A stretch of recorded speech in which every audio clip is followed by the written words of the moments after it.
So we've got quite a few things that we're going to be going through in this session today. So this is the agenda. So first of all, we're going to have a quick chat about some of the key challenges that organizations are facing today, what M365 can do to help, how M365 can enable better collaboration, and then of course into the whole security element. And this is where a lot of the advantages lie with M365 Business Premium, all about increasing security confidence with the companies that are using these products. So we're going to look at how M365 can help against securing things such as remote access, protecting identities, multi-factor authentication, conditional access, all of that good stuff. And also look at how M365 can protect against cyber threats and data loss, and of course, securing devices. One of the newer introductions to M365 Business Premium was also Defender for Business. So we'll also have a quick highlight, high-level overview of the benefits of Defender for Business. Then at the end, we'll have a little bit of time for Q&As. But I don't want you to think that you have to wait until the very end of the session to ask any questions. If you do have any questions as we're going through the session, please feel free to either take yourself off mute and jump in with your question. Just interrupt me mid-sentence. That's absolutely fine. I won't take it personally. Or you can type your message into the chat and we'll get to those when we can. So let us jump into the session. So, of course, what does today look like for many businesses? Well, I probably don't need to bang the drum too much talking about how much things have changed over the last 3 years in terms of the way that business worldwide, not just in this country, but again, all around the world, is being done when it comes. Oh God, is that? I think someone might have an open mic there. It sounds like an aeroplane's going over or something. Okay, right. No worries. I was just wondering what that was.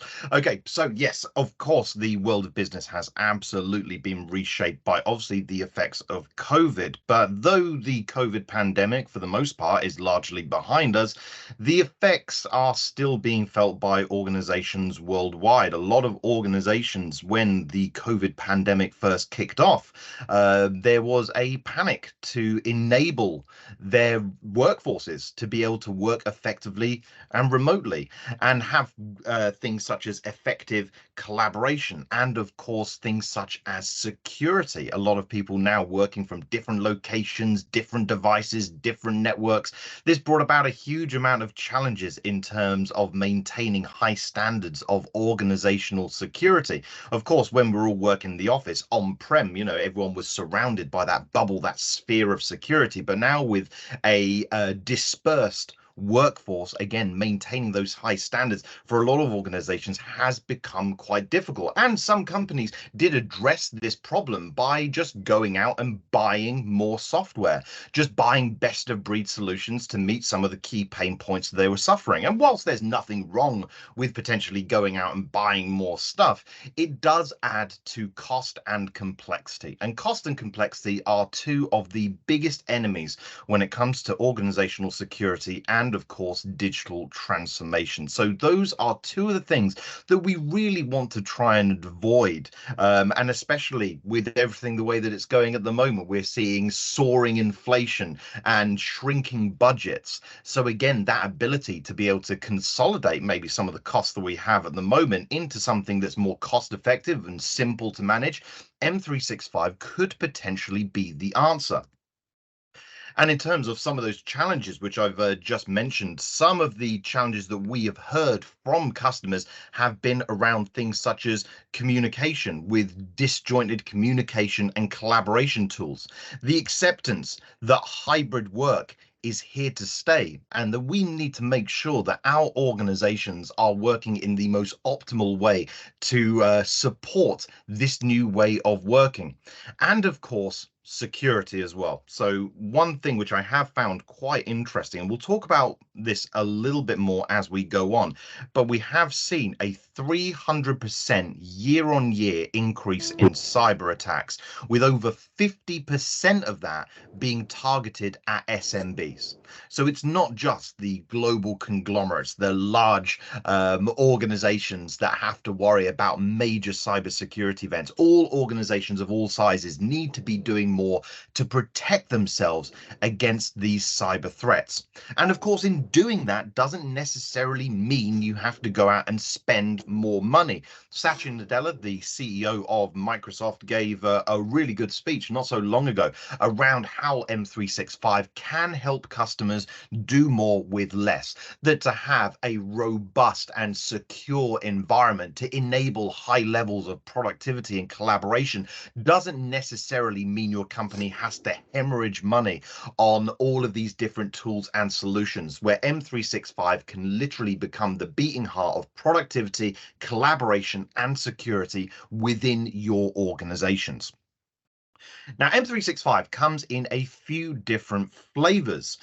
So this is everything which Microsoft sells from an SMB perspective when it comes to M365. And some of these you'll be familiar with, and some of you will be on one of these plans. You've got things such as M365 Business Basic just up here at the top. Now, Business Basic is just the cloud services. So things such as Exchange, Teams, SharePoint, OneDrive, all of that good stuff, the web versions of Word, PowerPoint, and Excel. So you don't actually get the desktop applications with Business Basic. You only get the online version of these apps. If you wanted to have the physical applications, which you can download and use offline on devices, you might have to look at products like Business Standard, which is an incredibly popular SKU. It comes with all the same cloud services that we saw earlier with Business Basic, but then the benefits of the desktop applications. The desktop applications that can be downloaded and installed on multiple devices per user. How many devices? Some people say 5. Well, actually, it's 15.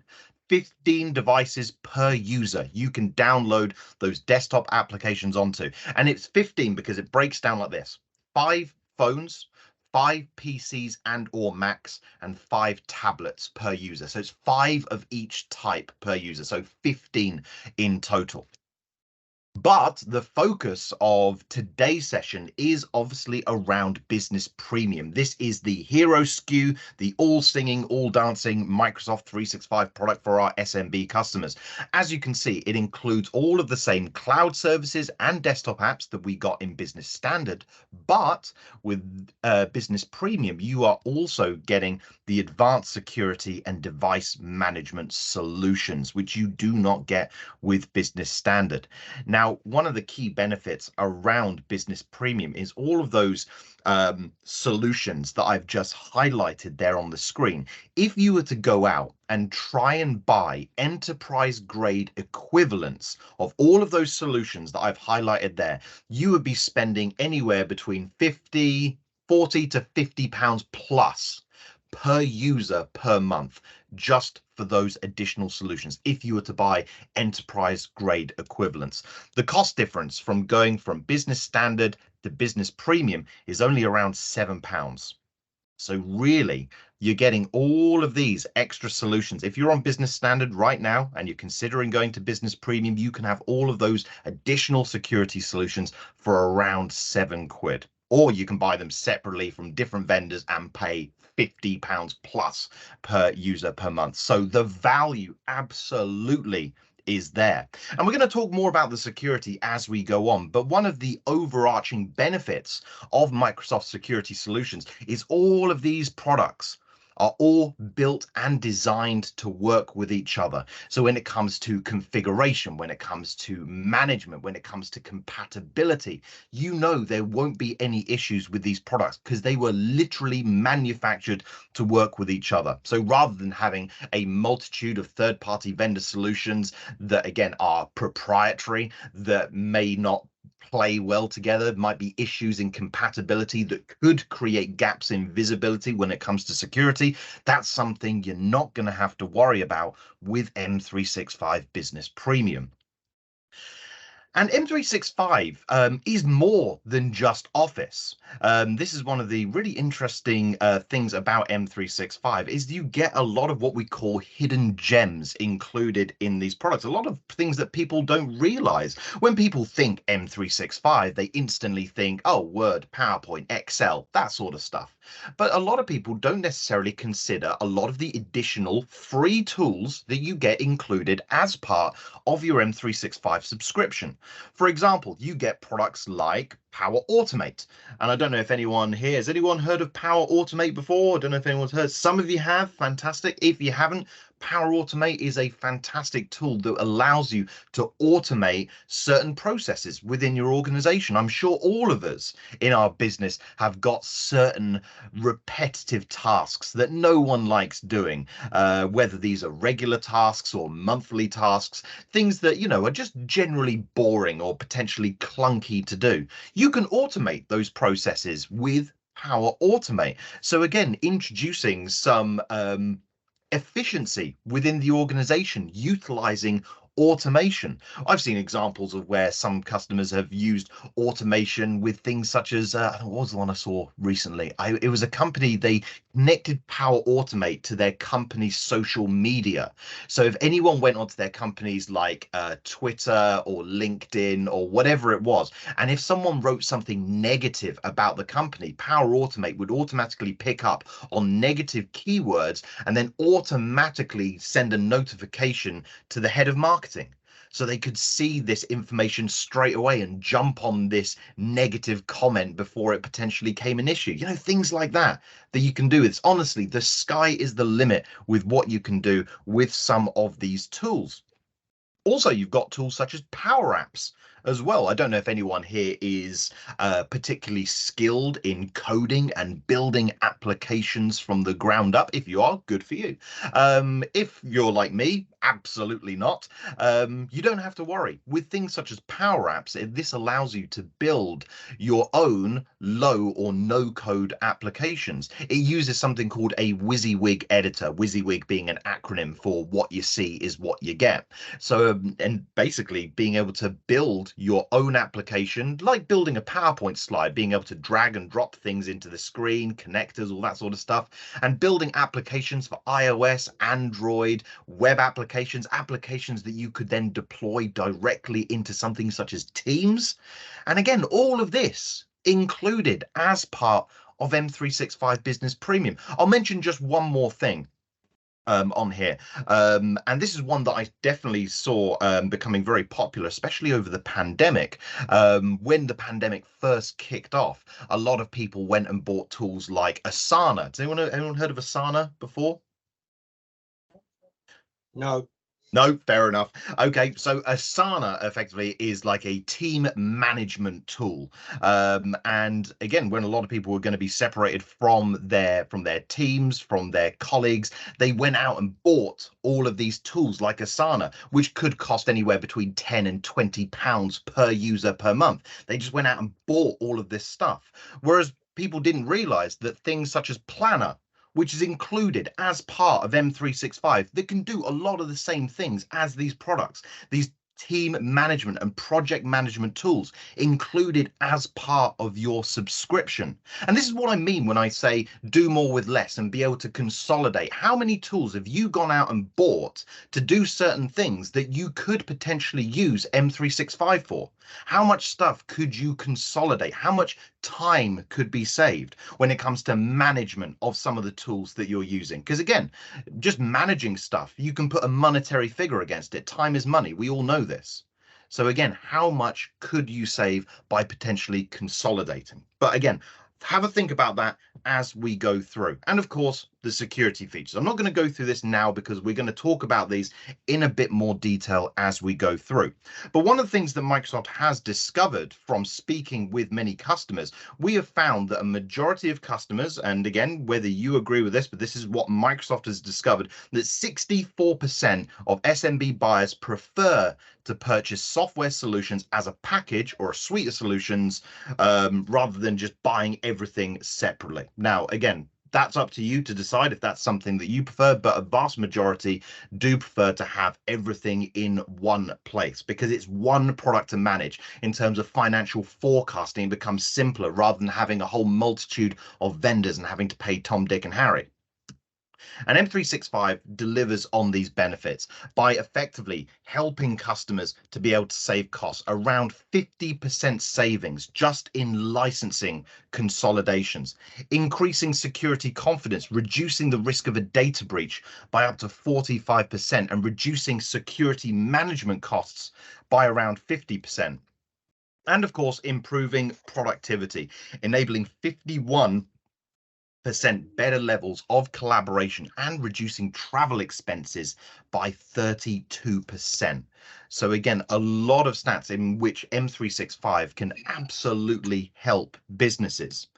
Now, of course, you are free to go out and purchase solutions from absolutely anywhere. And when we think of the things that most businesses need on a day-to-day basis, things such as single sign-on, MFA, antivirus, endpoint detection and response, all of these things that all businesses need to keep themselves safe in this modern world, you would be looking around £50 or more per user per month on just buying these solutions. Again, M365 Business Premium, the RRP of this product is £18.10 per user per month. So again, in terms of a significant saving that this can offer, not just from a monetary perspective, but then also just from a management perspective as well, M365 Business Premium does offer a huge opportunity. So let's talk about some of the things that M365 can offer in terms of value, in terms of improving productivity with hybrid work. Now, I'm not going to sit here and explain what Microsoft Teams is. All right. I'm pretty sure that would just be offensive at this point. I'm pretty sure everyone here is well versed in Microsoft Teams and the value that it can bring. But what I want to talk about is what else can we do with Teams? What else can we do with it? Is Teams just a tool for meetings? Is it just a tool for chat? Well, no, it's far more than that. The amount of customers that I've spoken to in the past that say, oh, I don't need Microsoft Teams because I'm using Zoom or something, and Zoom is basically the same thing as Teams. Well, that's not the case. Zoom is not the same as Teams. Zoom, don't get me wrong, Zoom is a very good meetings platform, but Teams is a great collaboration platform, and there is a difference. Being able to collaborate, not just meeting, a tool that goes beyond just chat and being able to see people while you talk to them. That is the value that Teams can offer. And of course, being able to transform Teams into a hub of productivity within your workplace. For example, utilizing Teams as a platform.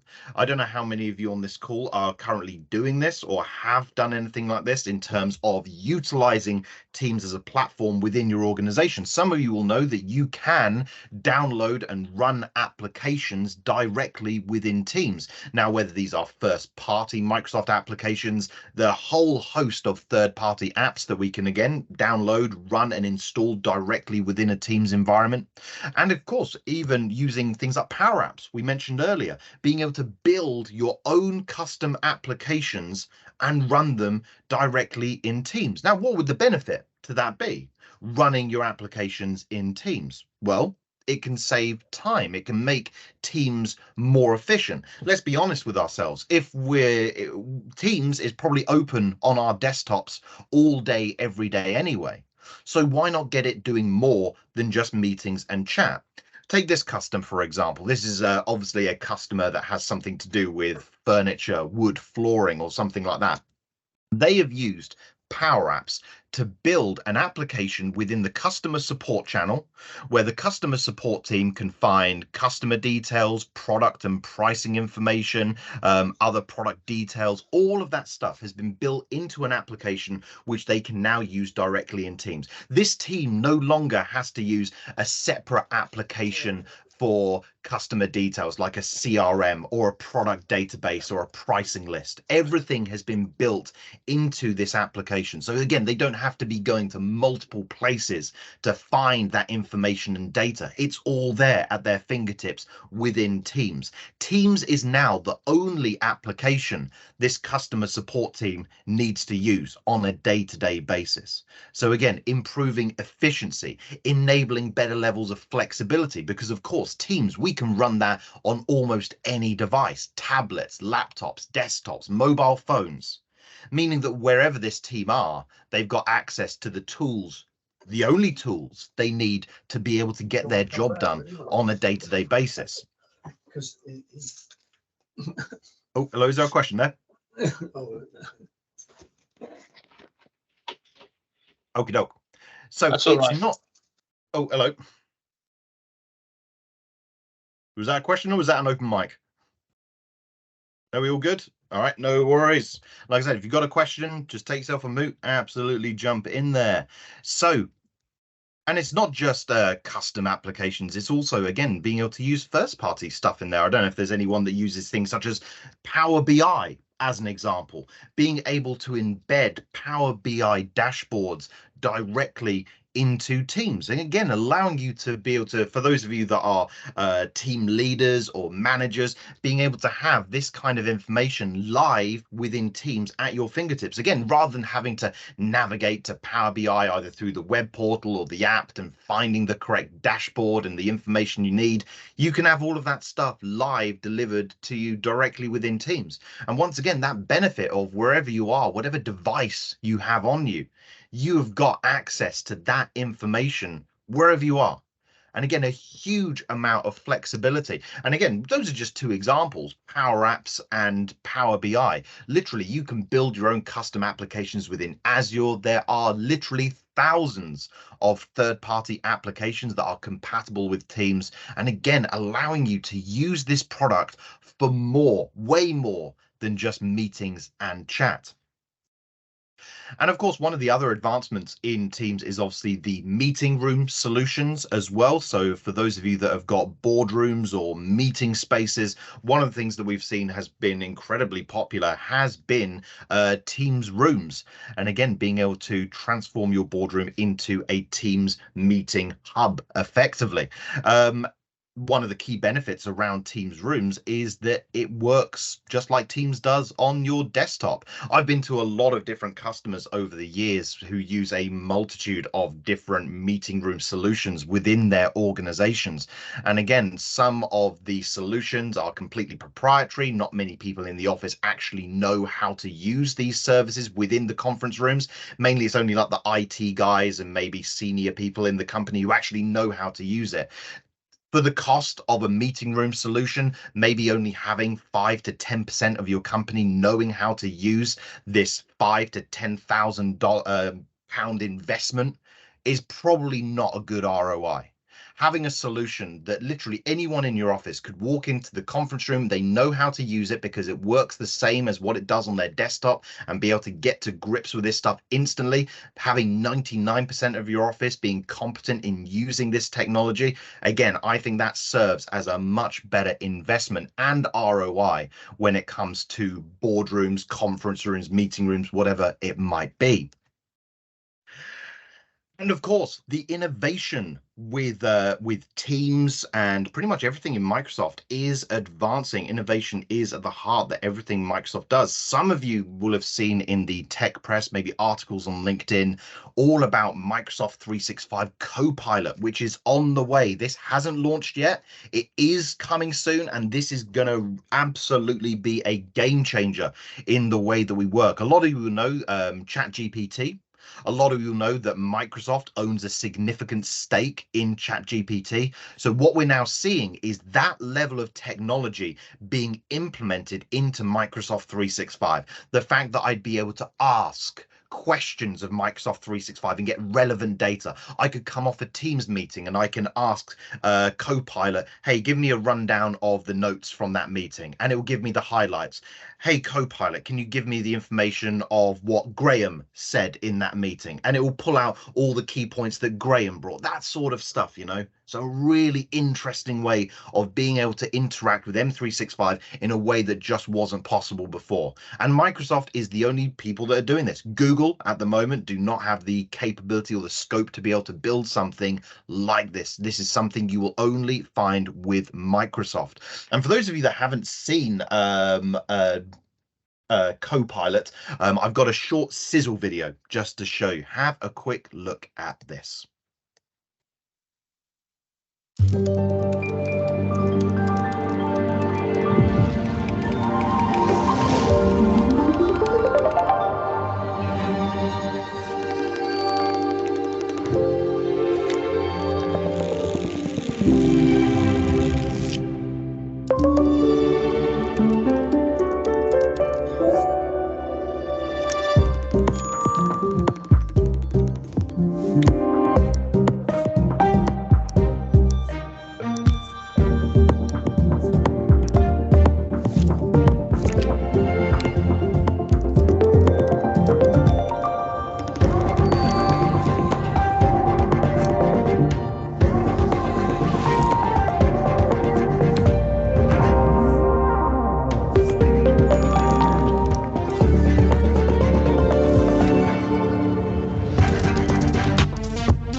How cool is that? Honestly, personally, I can't wait for Copilot to launch. We haven't got a launch date on it yet. It's I think it's just gone into public preview now. Microsoft is obviously holding its large summer event next month for its Q1 launch, so we should find out more around Copilot then in terms of availability and pricing. So that is going to be happening soon. But an absolute game changer in the way that we work. Again, being able to interact with M365 in ways that just weren't possible before. And I don't know how much of that video you saw, but for me personally, as someone who has to build a lot of presentations, I love the idea that I can go into PowerPoint and I can ask it to build me a presentation based on whatever product, and it will just automatically do that for me by pulling information from the web. It will pull information from my SharePoint, all kinds of stuff. So some really cool things that we are going to see. So keep your eyes peeled for that one. So one of the big areas around M365 Business Premium is, of course, security and how M365 can increase security confidence. Now, as I mentioned earlier, we have seen a huge uplift in the amount of cyber security threats. Now, Microsoft is working incredibly hard to make sure that those threats are kept at bay. What probably comes as a surprise to some people is that Microsoft is actually one of the world's best security companies. A lot of people, again, don't necessarily associate Microsoft with security. They would often think of people, you know, such as Sophos, Bitdefender, Fortinet, CrowdStrike, all those other companies. They wouldn't necessarily think Microsoft. But Microsoft has made some huge investments. They have invested $20 billion over the next 5 years just into security R&D.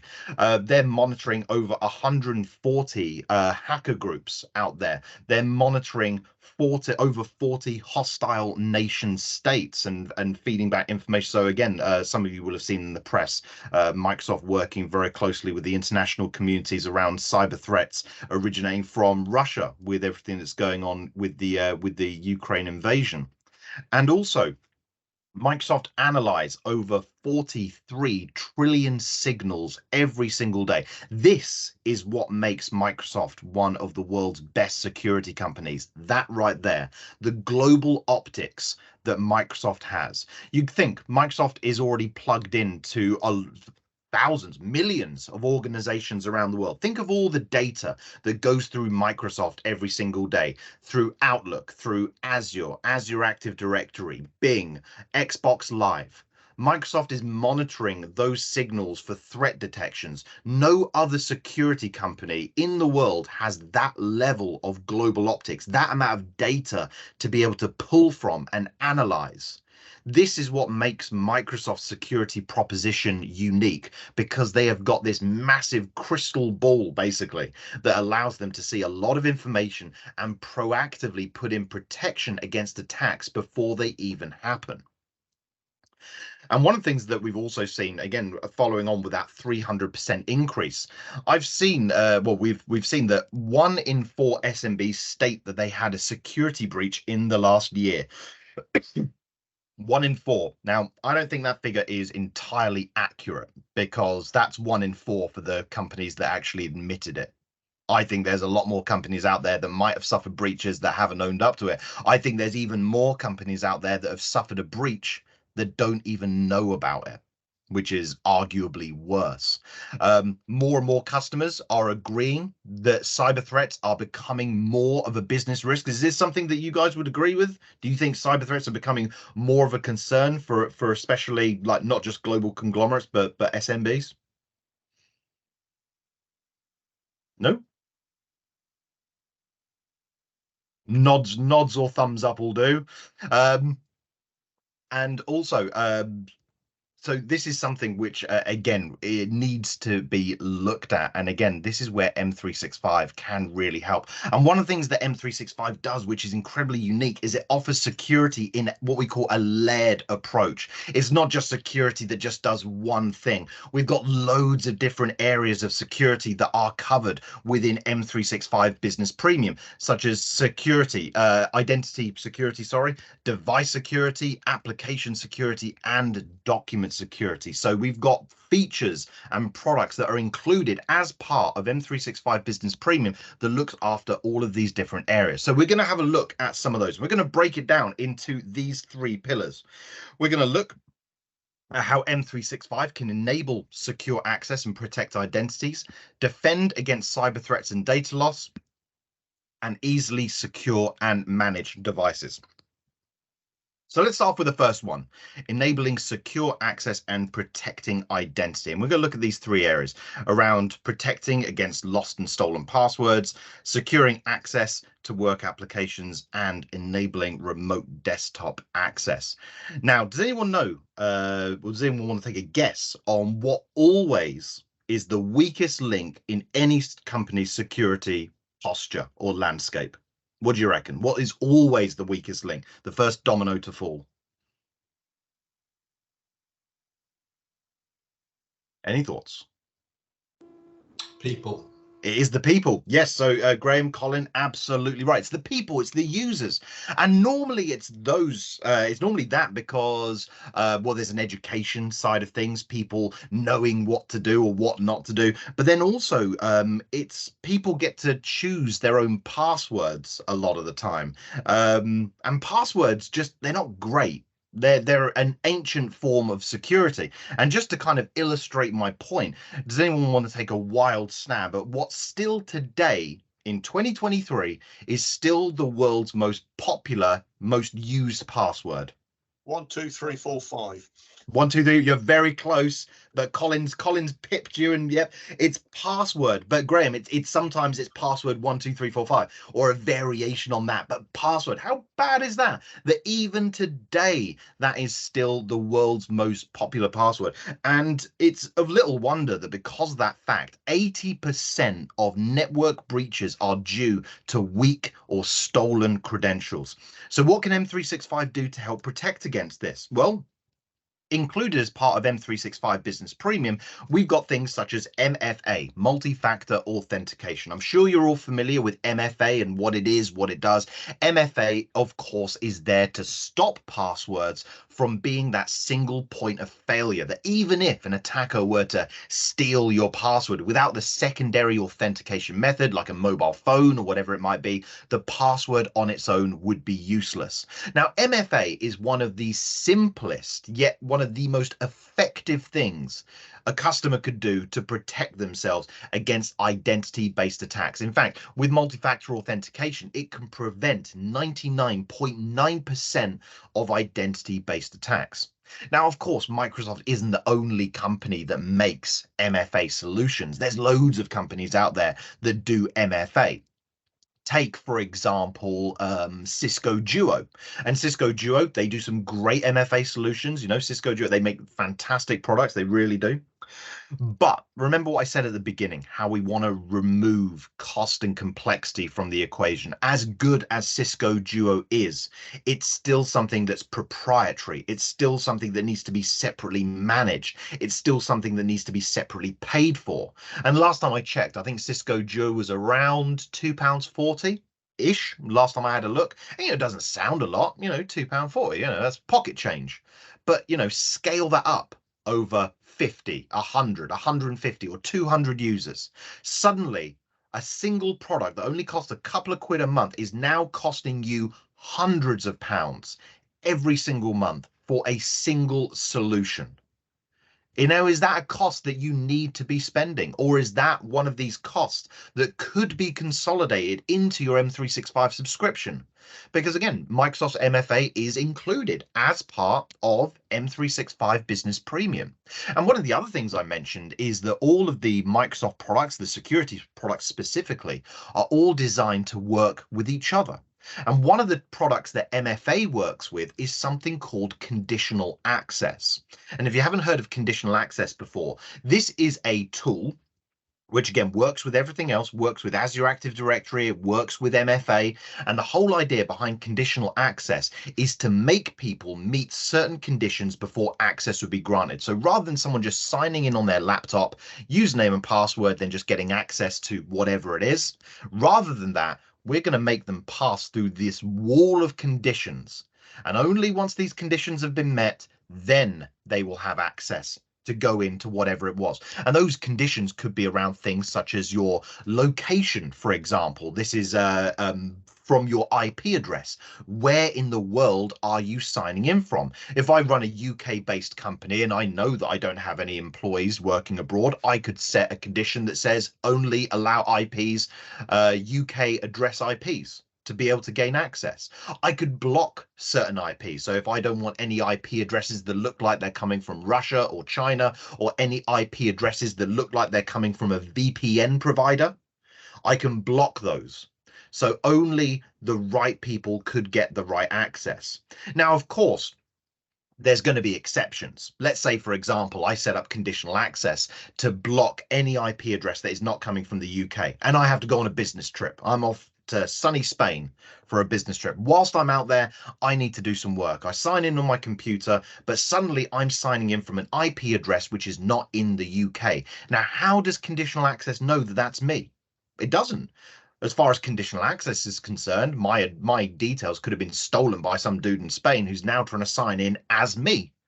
So what conditional access can do is it can enforce MFA to get me to prove that I am the person I claim to be, even though I'm signing in from a location which is outside of the UK.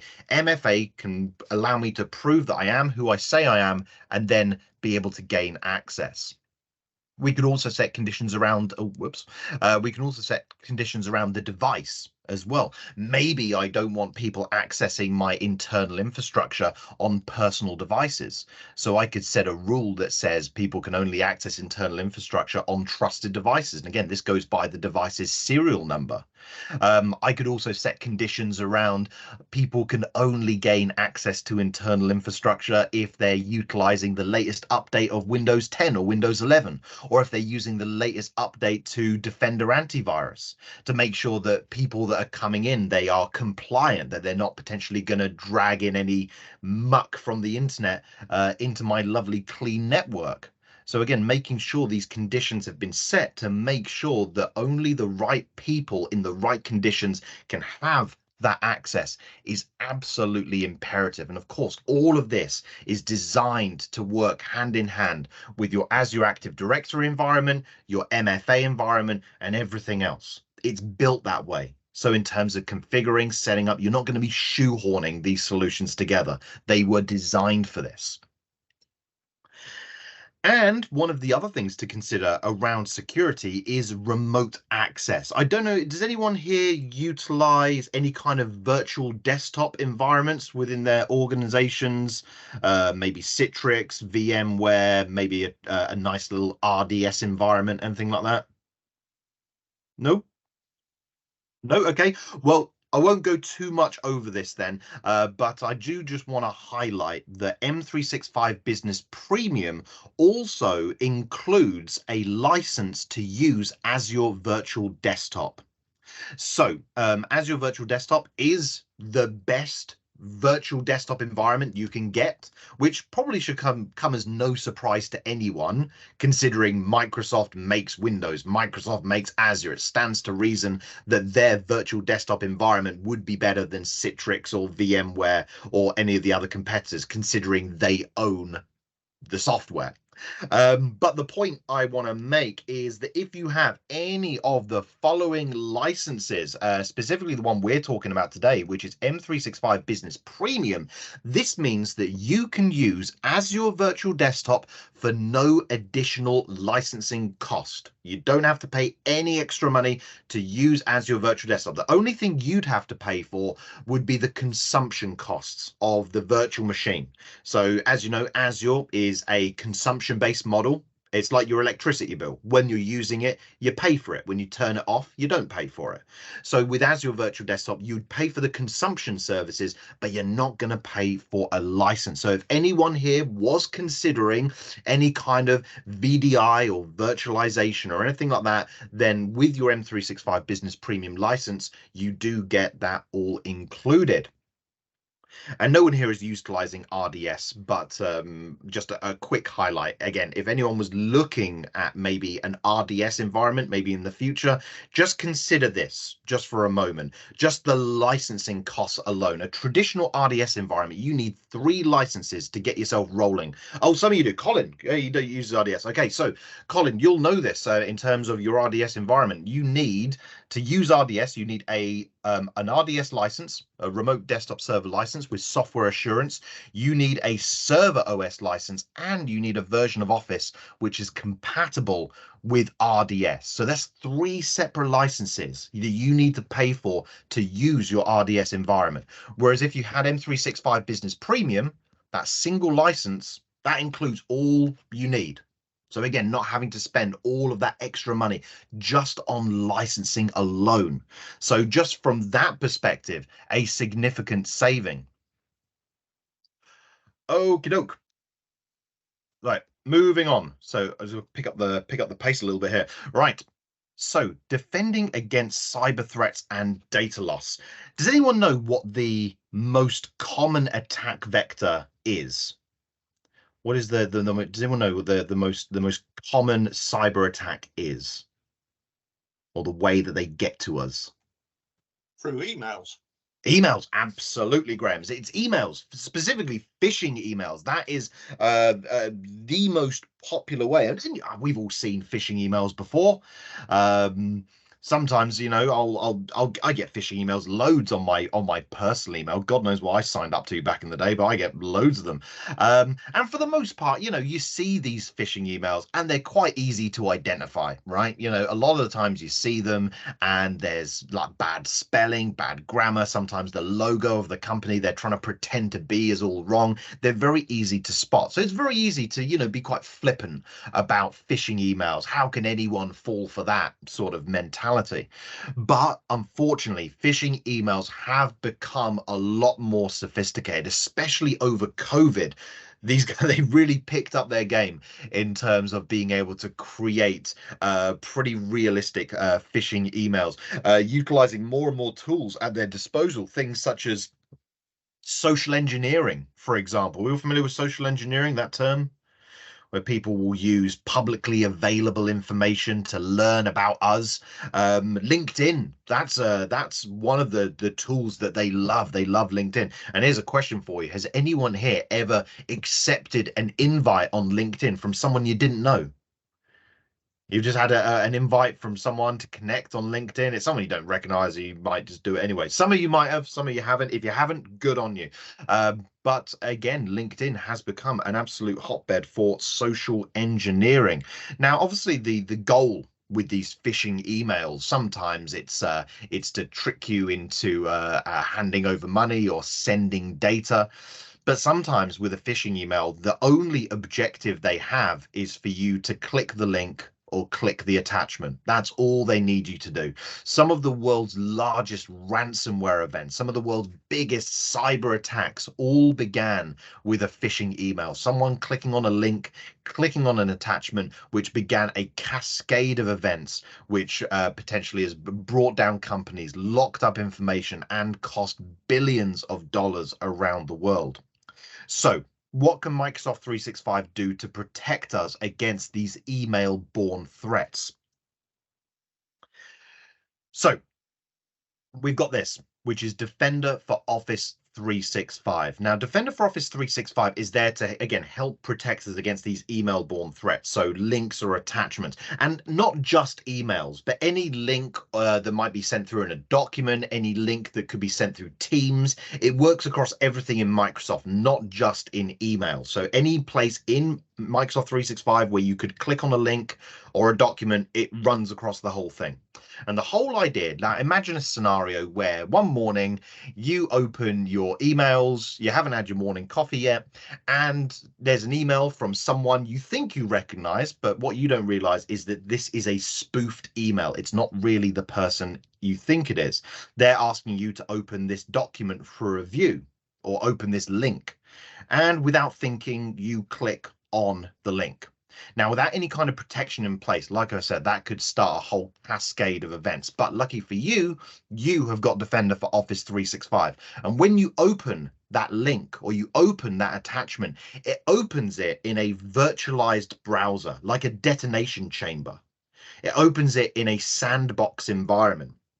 And then the AI powered attachment scanning goes to work. As soon as you click on that link or attachment, AI powered scanning goes to work looking for anything suspicious about that link or that document. And if it detects anything it doesn't like the look of, if that link is trying to run an executable command, if it's trying to run some code, if it's trying to install something or make a change, if we detect anything we don't like the look of, this big red warning message will appear on the screen telling you whatever it is you were trying to do has been deemed as malicious, and it will stop you in your tracks.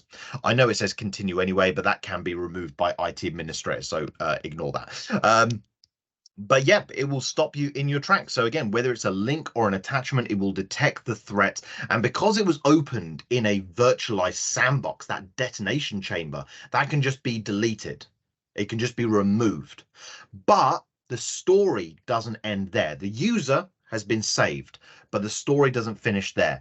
All the details about this attack, all the telemetry data will be sent to your IT administrator, where they will be able to see all the details about what this attack was, where it came from, what we think it was trying to do, what type of attack was it. It will also tell IT administrators if this was an isolated incident, whether it was just me who received this email or whether there's loads of people in the company who also received the same email. Does this mean that we as a company are actually under attack right now? Is this a targeted spear phishing campaign against our organization?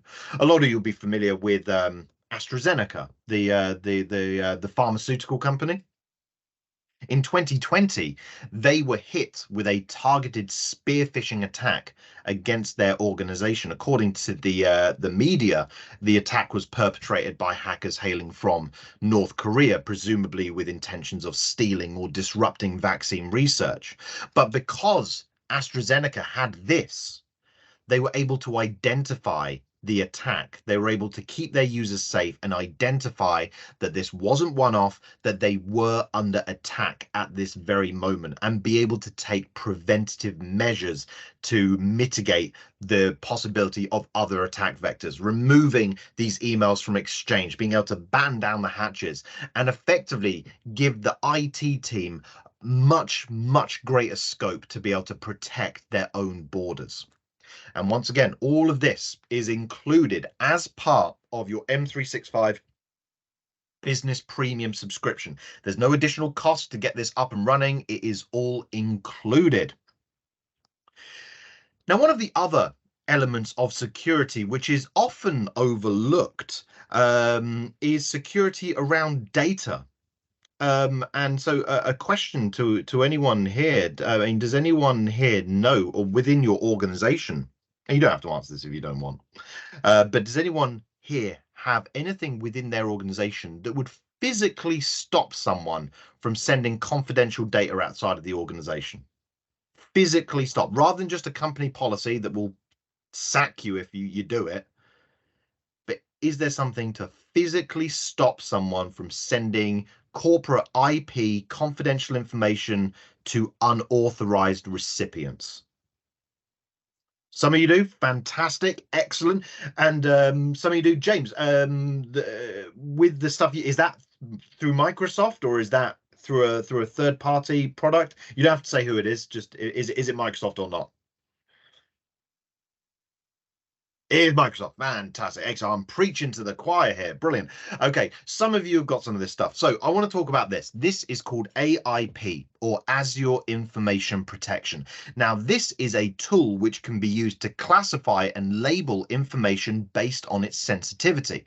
Now, once AIP has been deployed, you can use AIP across Word, PowerPoint, Excel, Outlook, PDFs, all kinds of document types when it comes to formats. And when you've got AIP, across the top of the screen, you'll have this sensitivity banner up here. Now, this is just how it looks out the box, all right? You can configure this to be however you want, but you've got policies such as personal, public, general, confidential, highly confidential. And effectively what this means is, let's say, for example, I've got this super secret document right here, and I want to share it with all of you, because we all work for the same company. But I do not want this document to be shared outside of the business. So I'm going to mark this document as confidential. And when I do so, this policy could have been configured in such a way that I can send this document to all of you. You can all look at it, you can all access it. But if one of you tried to send this document outside of our business, the email would send, the attachment would send. But when the person at the other end tried to open the attachment, it would tell them that they are not authorized to view this document. So again, this is fantastic. This is making sure that our most confidential information remains within our business. Now, the cool thing about AIP is when you select a policy, it actually embeds the security of the policy into the metadata of the document itself. So the security travels with the data and is not reliant on the recipient having the same product. It doesn't matter where this document goes, the security is embedded into the data. So it doesn't matter who you're sending it to, what version of Microsoft Office they're using, the security is absolute. But we can also take this a step further. Not only can we control who our documents and data could be shared with, we can also control what people can and can't do with documents once they have them in their possession. So for example, let me say that I want to share this super secret document with Lee. Sorry, Lee, I'm going to pick on you there, mate, because you're still on camera. So I'm going to share this document with Lee, and this is a very secret, confidential document. I do not want this to be shared. I don't want him to save it. I don't want him to print it or screenshot it or save it to a USB stick. None of that. I literally want Lee to look at this document, absorb the information, and that's it. So this time I'm going to mark this document as highly confidential. So this policy could have been configured in such a way that it will only allow Lee to view the document and nothing else. If he tries to print it, an error message will come up. This document does not support printing. He tries to screenshot it. Again, black screen, won't work. Error message, doesn't support screenshot. And the same goes on for trying to save to a USB stick. Lee tries to show this document on a Teams call, in the way that I'm sharing my screen right now, won't work. Error message. But what Lee doesn't realize is every time he tries to do that, me, as the document owner, receives a notification telling me what Lee's just tried to do. So I'll get a notification saying, Lee's just tried to screenshot that. Lee's just tried to print it. And all of this also, every infraction against that document, I will receive a notification. And if it gets to the point where I think, I don't want Lee to have this document anymore, because it's probably only a matter of time he figures out that he can just take a photo of his screen with his mobile phone. So, yeah, exactly. Yeah, there it is, Graham. I know. I've got a point to bring up on that. I'll bring that up in a minute, but that's a very good point. But what I could do is I could effectively revoke Lee's access to this document. So I can basically claw back his access. Next time Lee tries to open this document, he will get an error message saying that he no longer has access to this document. So again, it's putting organizations back in control of their data. But of course, let me address the massive fly in the ointment, which is, of course, as Graham nicely illustrated there by holding his camera lens up to the screen so we could all see it. That's a very good point. Now, one of the things that Microsoft is working on, it hasn't happened yet. So in Azure Virtual Desktop, Microsoft is trialing a feature for confidential workloads. So when people are using Azure Virtual Desktop and they're in a confidential workload, the screen will be covered in faint but still visible QR codes that identify the user, the device, and the time and date stamp. Now, that's something that is being considered for AIP, that when you do mark a document as confidential, the document will be watermarked with QR codes that identify the user and the device, time and date stamp, all that good stuff. So if that secret document suddenly winds up on the front page of the Daily Mail, it wouldn't take too much effort for the company to trace back where that document came from, what terminal, what user, the time, the date, all that information. So that is something that they are looking at doing. Hasn't happened yet, but that is one of the things that is being looked at. Okie doke. On to the next element of security, which is focusing around something called shadow IT. Does anyone know what shadow IT is? Anyone heard of that before? Shadow IT sounds more sinister than what it really is. Sounds like it might have something to do with ninjas. It doesn't. So shadow IT, in case I'll put you out of your misery. Shadow IT is quite simply when someone within an organization utilizes applications or services that are not sanctioned by their organization's IT department. Now, some people might say, well, what's the problem with that? What's the problem with me bringing in my own tools, my own applications? I'm just trying to work harder. I'm just trying to be more efficient. And this is another thing we saw from the pandemic as well. The amount of people that found workarounds, the amount of people that started using third-party products for work purposes, the amount of people that use WhatsApp for work. I mean, it's not, you can use WhatsApp to have a work group, you know, to discuss what pub you're going to go down on the Friday night or where the Christmas party is going to be. That's fine. But WhatsApp becomes a problem when people start sharing corporate information, customer details, that sort of stuff. That's when it becomes a major issue, and not just an issue in terms of your company's policy, but that sort of stuff is obviously in huge breach of GDPR. If people are using applications and services that are not managed by the organization, and that contains information that contains customer details, that is a breach of GDPR. And if I did that, if I started sharing customer details on WhatsApp with my colleagues and my phone got hacked and all the details that are on my WhatsApp are now potentially in the hands of attackers, who do you reckon's going to get in trouble with the GDPR folk? Is it going to be me, or is it going to be my business? It's the business. Yeah, absolutely, Richard. You're right. It's the business. They're the ones that get in trouble. So really, that does mean that the business does have a responsibility to make sure that shadow IT is kind of curbed within the organization. But I'll tell you the biggest problem with shadow IT. How do you know? How do you know it's going on? Are you literally walking around all of your employees looking at what's on their laptops, what's on their phones? I mean, how do you manage that? How do you know what's going on? That is the big problem. So that's why we've got this tool here. Now, this is a tool more for the IT administrators, and it's called Cloud App Discovery. And effectively, this is a tool that can help IT administrators understand what applications and services are being used on company managed or company owned devices. And there's a lot of stuff going on here on this slide. But let me draw your attention to this bit here. It's this just down here. So we can see that everything in green, that's sanctioned. That's fine. That's applications and services that we know about. That's fine. Everything that's in red is unsanctioned.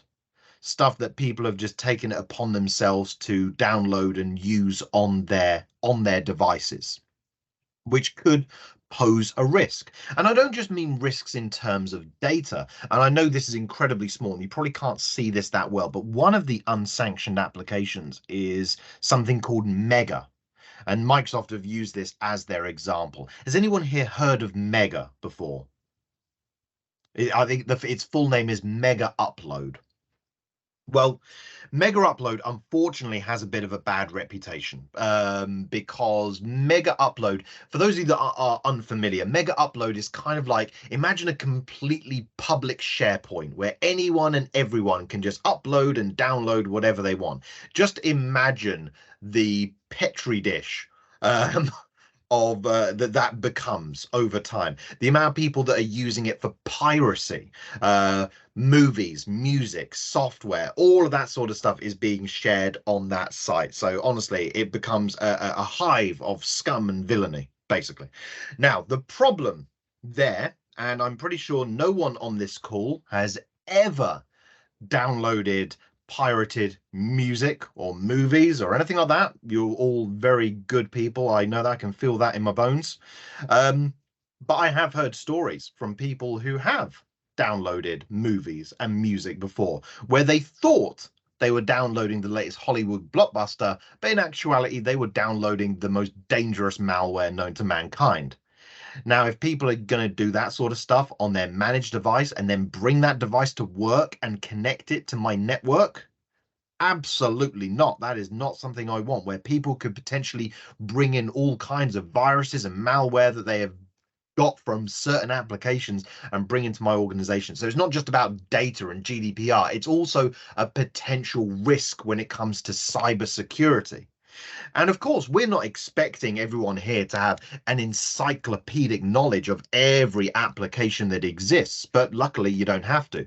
So all of these lists of applications here, a lot of you on this call, some of you did, but some of you didn't know what Mega was. So if you saw something like Mega on that list, you think, oh, what is that?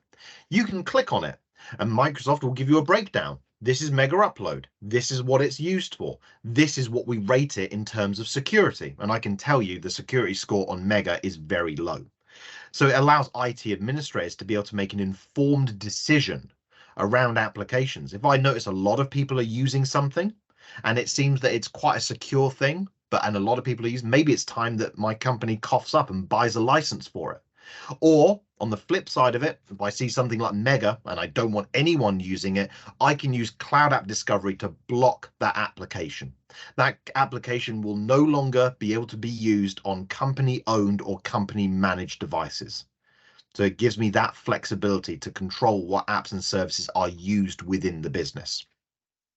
So an incredibly useful tool for being able to curb the significant risk that shadow IT can bring.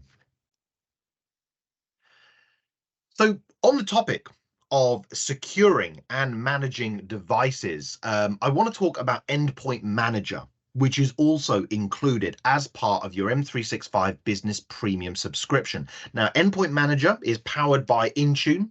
Intune is Microsoft's service for managing devices, and not just mobile devices, but, you know, laptops, desktops, mobile devices, whether it's iOS or Android. It can also be used for virtual desktop, like Azure Virtual Desktop, Windows 365. Intune can be used for managing things such as Mac OS devices as well. So again, pretty much any device, any operating system, Endpoint Manager and Intune can be used to manage. Now, with Endpoint Manager, there are two different flavors of deployment. We've got this one here, which is MDM, which is Mobile Device Management. And then we've got this one below, which is MAM, which is Mobile Application Management. Now, what is the difference between the two, and why would you use one over the other? Well, let's talk about MDM first, Mobile Device Management.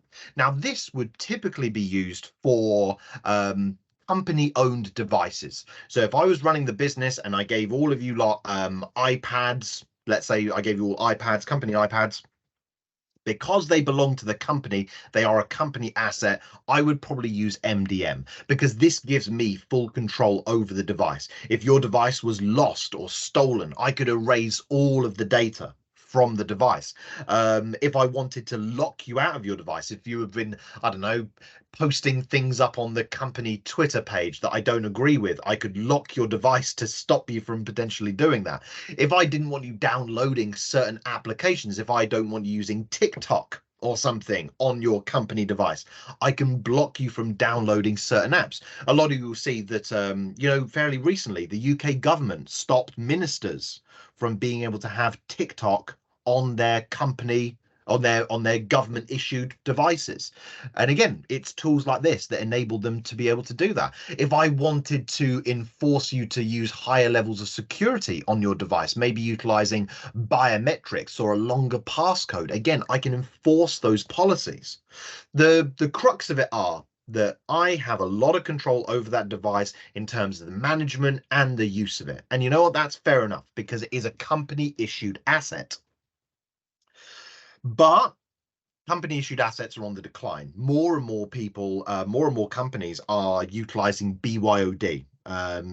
Some of you will probably have BYOD environments where you are. You might use your own personal mobile phone for work purposes, you know, your emails when you're out and about.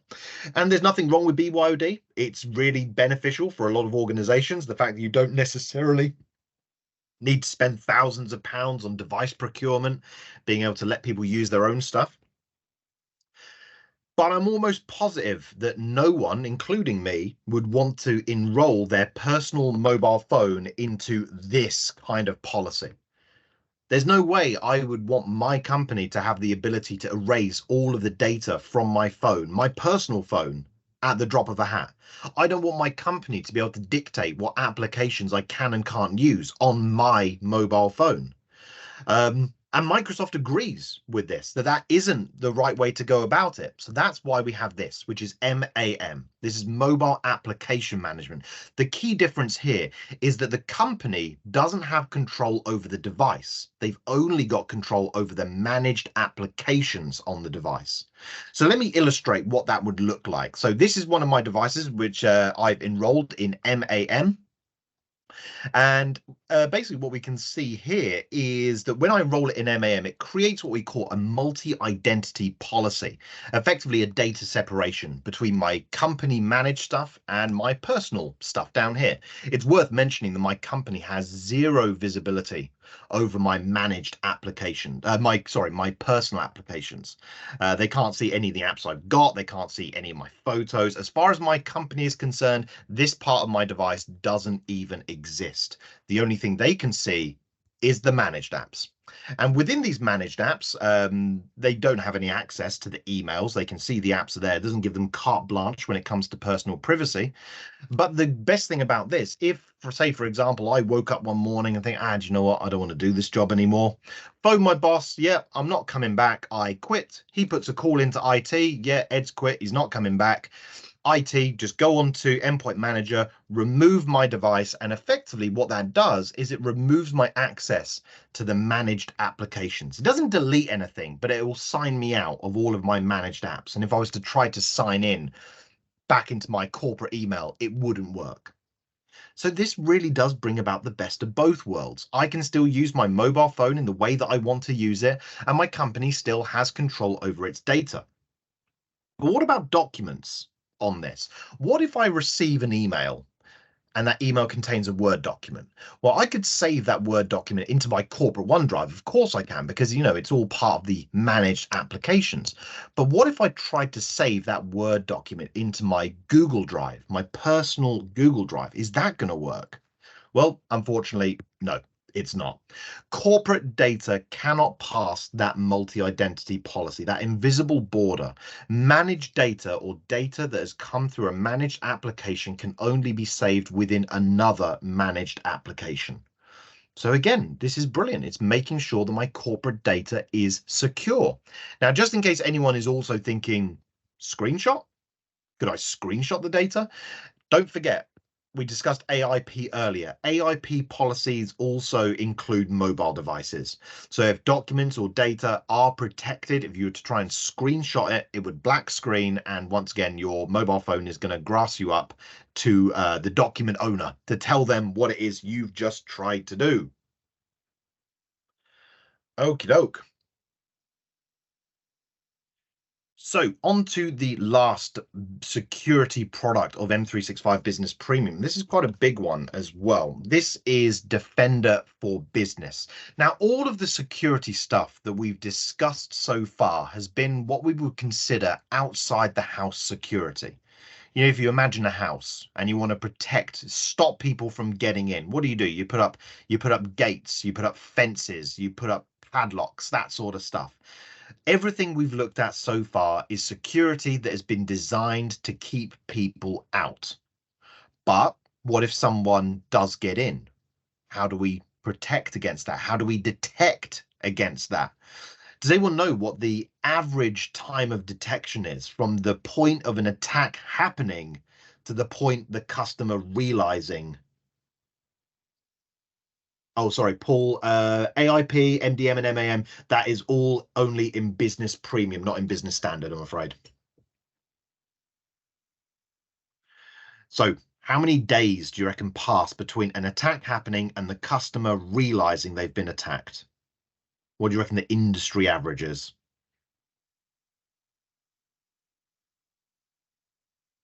Any thoughts? In days? 7 days. 7 days? 3, 4, a week? 3 days? The actual answer is 240. 240 is the median average of detecting an attack. And we've seen this happen We've seen this happen in this country. I don't know if anyone here is a TalkTalk customer, but some of you will know that I think it was around seven years ago or so, TalkTalk had a massive breach, and a breach that had gone on for over a year. TalkTalk had to very embarrassingly come out and say, yeah, sorry, everyone, we've had an attacker in our infrastructure, and for the time that he's been there, he's managed to collect everyone's bank details, address, personal information, all that sort of stuff. And as you can probably imagine, customers were furious. They left TalkTalk in their droves. TalkTalk actually became very close to the brink of collapse. On the flip side of the coin, they started doing some awesome broadband deals, so, you know, swings and roundabouts. But I do believe that if GDPR wasn't in place when this happened to TalkTalk just before GDPR came into the UK. I strongly believe that if GDPR had been in place, TalkTalk would not be here today. I don't think it would have survived the monumental fine that it would have got. And the confidence that a lot of customers had in TalkTalk was destroyed by that. Not many companies can come back from that loss in confidence from customers. And again, when it comes to security, we have to be more vigilant than ever, because one of the things that we have seen is that the attack model has changed. It's turned into a commercialized business. And check this out. This is what Microsoft found on the dark web, because now attacks have become a business in itself. Believe it or not, a lot of organized crime groups, global organized crime groups, have started moving out of traditional vices of guns and drugs, that sort of stuff, and they're going into cybercrime because it's more profitable. It's not career advice for anyone, but this does make a huge amount of money, and that's why everyone's flooding to it. When you see those figures around year-on-year increases in cyber attacks of 300%, I'm not surprised by that anymore, because of things like this, the fact that attacks have become a business. And check out some of these prices. Stolen passwords, you can buy them for 97 cents for 1,000, or $150 for 400 million stolen passwords. You could buy a ransomware kit for $66. I mean, these are not big prices, but it is big business. And it's because of this that everyone's now a target. These people, they don't discriminate. They don't care how big or small a business is. They will go after literally anyone. And that's why we need to have products that are robust. And again, this is why Defender for Business is great, because even though it's an SMB product, it's actually built from all of the same tools that we use in our enterprise grade SKUs. In fact, in M365 E5, we've got a product called Defender for Endpoint. And basically, Defender for Endpoint is the same product as Defender for Business. So we can give you enterprise grade protection, the same level of security protection and tools that a lot of Microsoft's biggest customers use. It's designed to be easy to use, and the fact that it's included as part of your subscription with no additional costs, it's really cost effective. And when you think of whole cost effective stuff, think about all the stuff you would need to put on a device to protect it against the sort of attacks that we see today. Think about all the different attacks that endpoints would be vulnerable to: malware, phishing, ransomware, zero-day attacks. Think of all the stuff that needs to go on a device to protect it. Now that is just not feasible. You couldn't do that because, again, it's going to kill the performance of the device. Your security, your IT teams will literally just spend all their time managing this rather than everything else they need to do. And of course, buying all of this stuff is going to cost an absolute fortune. And even if you did decide to go down that way, how do you choose what security products is best for you? There's a couple out there, you know what I mean? Some people might say, you know, go down the best of breed approach. That's the best way to do it. Just buy the best products from the best vendors and, you know, mix them all up. Again, we don't think that's the best way to do it, because continually layering best of breed solutions to address emerging security has caused organizational security to break down. We see situations where tools aren't being integrated because it's too expensive or it's too complex. And of course, this creates gaps in visibility. There are more alerts to triage than IT teams can actually handle.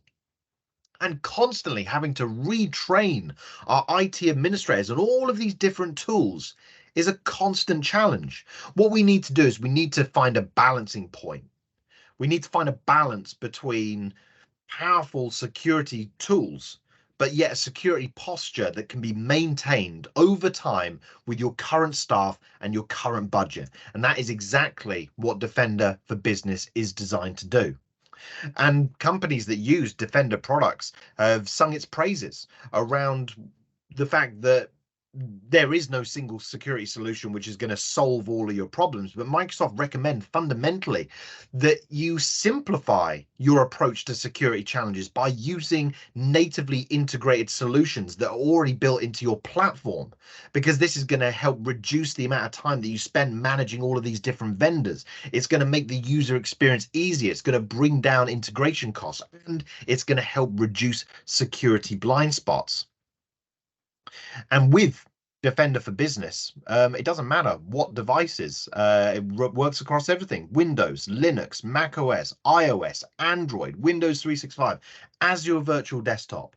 Whatever the workload, Defender for Business is there to protect you. Whatever devices or operating systems you're using, this isn't just for the Microsoft stuff. And I think that's a really important message, that we're not just looking after, oh, you've got to have Microsoft to benefit from this. If you've got an environment where some of your team are using Mac OS, some of your team are using Linux, doesn't matter. We can use these tools to help protect everyone to the same standard. And I did mention that Microsoft is up there as one of the best security vendors in the world. And again, don't take my word for it. I'm absolutely biased. But I'll tell you who's not biased. Forrester, with their new wave reports, again, putting Microsoft up in the leaders category of all of these new wave reports. In fact, Microsoft is the only vendor that is in the leaders category across all of these. A lot of other security companies have got a focus on certain areas. Have a focus on certain areas, but Microsoft doesn't. Microsoft doesn't focus on any one area of security. Some people might say, well, that's not a good thing. Does that mean Microsoft's a jack of all trades, master of none? Well, no, actually. Again, according to, again, Gartner, putting Microsoft products as leaders in their category. The IDC putting Microsoft as the only leader for modern endpoint and enterprise and SMB security, beating out a lot of very well-known companies. Sunday, very good point you made. Is simplifying into one solution more of a potential threat as all eggs are in one basket? That's a very, very good point.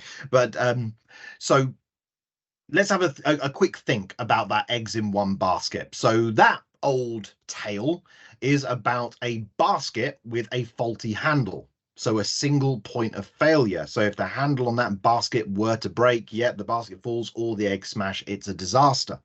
Now, one thing we need to remember with Microsoft security solutions is that Microsoft is not a single point of failure.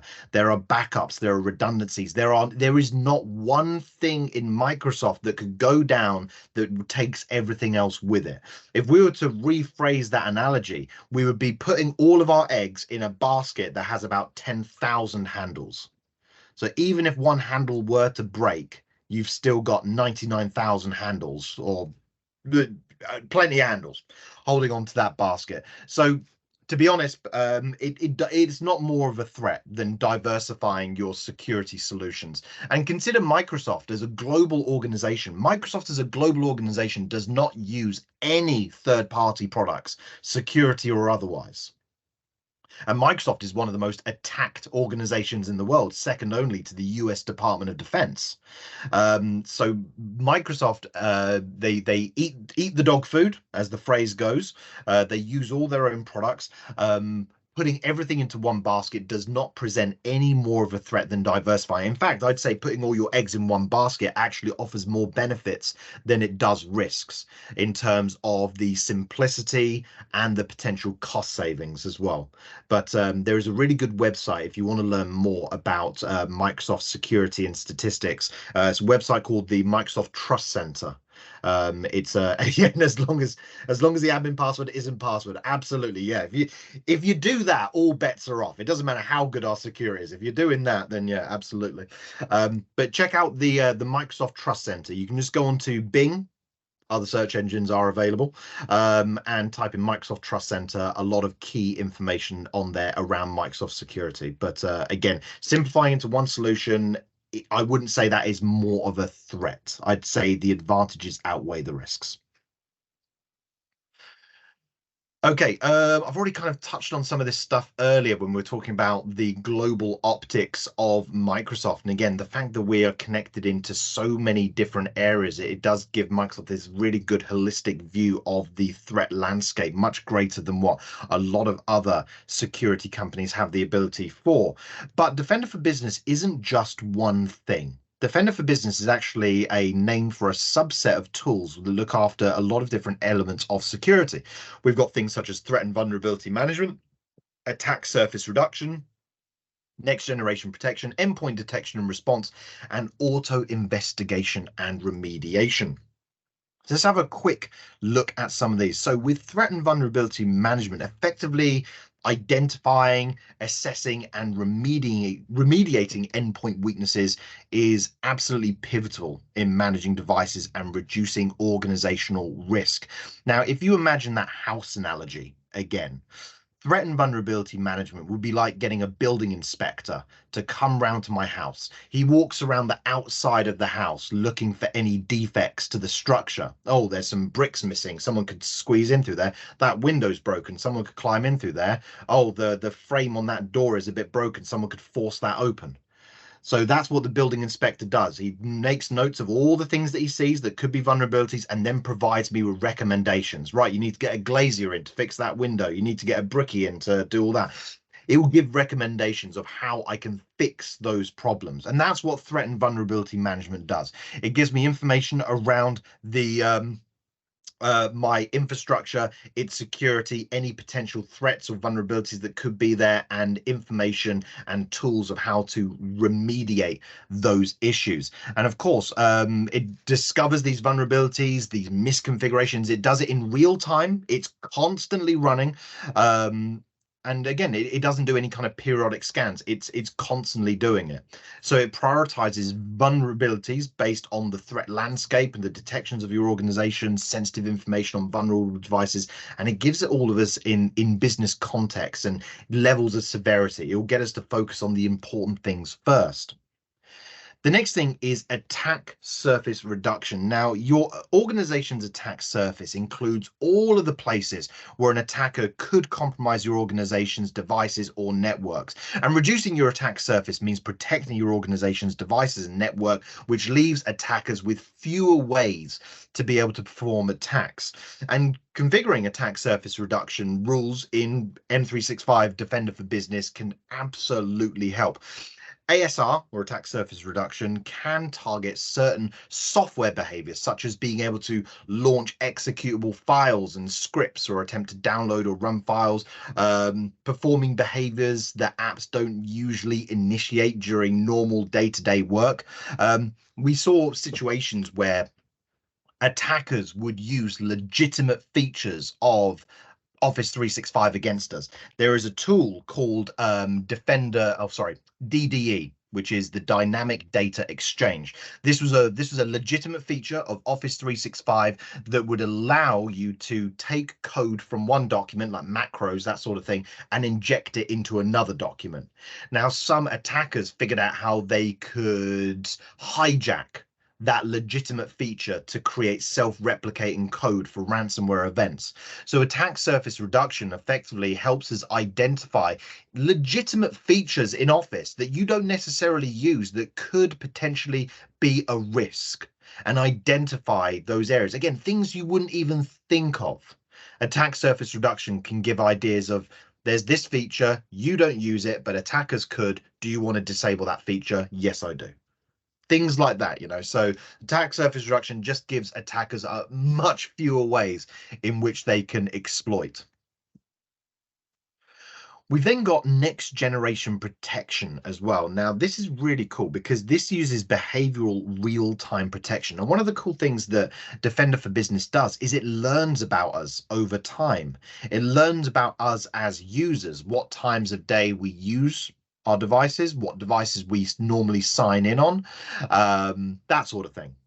And so it builds up this behavioral character profile.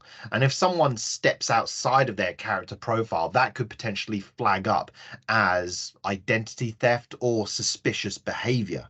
So again, being able to identify suspicious behavior in real time. And again, we don't want to wait 200 days to find out that there was a cyber attack. The fact that next generation protection is doing all of this in real time and detecting suspicious sign-ins, whether there might be password spray attacks, brute force attacks, whatever it might be, and notifying IT administrators the second it discovers something it doesn't like the look of. Again, this is going to give, from a security perspective, again, much, much greater scope to keep organizations safe. And then we've got EDR, which is endpoint detection and response. So the capabilities provide advanced attack detections, which again are real-time and actionable. And security analysts are able to prioritize alerts effectively. They're able to gain visibility into the full scope of a breach and take response actions to be able to remediate threats. And when a threat is detected, alerts are created in the system for analysts to be able to go and investigate. Alerts with the same attack techniques or attributed to the same attacker are aggregated into an entity called an incident. So again, if it's the same attacker, again, that will all be categorized. But my favorite feature of Defender for Business is the fact that if you don't have the time to be managing all of this by yourself, you've got this, which is auto investigation and remediation. Imagine RoboCop for cybersecurity. First of all, it would make a terrible film, but in real life, it's actually a really good thing. So the technology in automated investigation, it uses various inspection algorithms and is based on processes that are used by security analysts. So what auto investigation and remediation doesn't do is just detect quarantine for everything. That it actually responds in the same way that a human would respond to individual types of attack. And one of the things I know this screen is incredibly small, so you can't see it very well, but it will also display like a timeline of the attack. So you can actually play back the timeline and you can actually follow how the attack propagated and spread through your organization, once again allowing you to have visibility over potential vulnerabilities. Where are people potentially getting in? And even with auto investigation and remediation, you can go back through all of the attacks that it's detected and responded to and have full information around how that attack was managed. You can even learn from it. It's an awesome tool. And again, just by leaving this turned on, it's increased IT security efficiency by around 250%. So absolutely huge. So if you don't have time to be managing security day in, day out, and let's be honest, not many people do, unless you've got a dedicated CISO, just having this running all the time is going to help keep you safe. And according to a lot of the independent test companies, SE Labs, AV-Test, AV Comparatives, Microsoft security products, once again, up there amongst the best, which are currently available. All right, we are edging towards the end. I know I'm going a little bit over, but I am almost done. So how can M365 help save on cost? Well, we discussed this earlier in terms of business standard to business premium. If any of you are currently utilizing business standard, that's the RRP of business standard. And if you were to go to business premium, again, you're looking at a price increase of around £7.80. I mentioned at the beginning, all of those security products that we've discussed so far, Endpoint Manager with Intune, information protection, conditional access, Azure Virtual Desktop, Defender for Business, Defender for Office 365, Cloud App Security, you are not going to buy all of those products for less than 50 quid. For all of those products, 50 quid. The fact that you can have all of that for £7.80, if you're on business standard and you want to go to business premium, that is how much more you're going to be spending. And basically all of that money is going on these. If you have already got business premium, and maybe you weren't aware of some of these features, again, speak to your IT partner who organized this call. They will be able to help you get up and running with a lot of these solutions. If that's something, if you want to investigate some of these tools that you've already got as part of your business premium subscription, you want to start using this stuff, again, reach out to the guys at CSS Cloud Limited. They will be able to help get you sorted with these solutions.